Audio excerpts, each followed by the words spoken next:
পাকিস্তানের বিপক্ষে সর্বশেষ টি-20 ম্যাচে ডেথ ওভারে মুস্তাফিজুর রহমানের ম্যাজিক দেখা গিয়েছে মিরপুর স্টেডিয়ামে।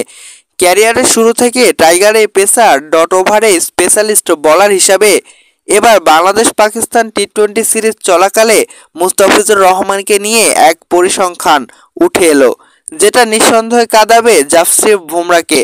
আরও একবার ফ্রিজের কাছে পরাজিত হয়েছেন জাসপ্রীত বুমরাহ।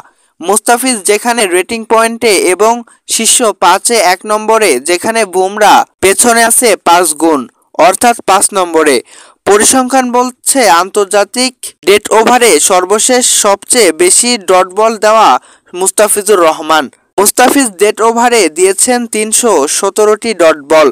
অপরদিকে জাসপ্রীত বুমরাহ তিনি ওভারে টি-20তে 208টি ডট বল দিয়েছেন, যেখানে তিনি 5 নম্বর স্থানে আছেন।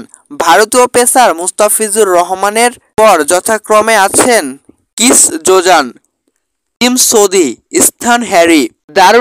দারুণ এই ক্রিকেটে সবার ধরাছোঁয়ার বাইরে বাংলাদেশি পেসার।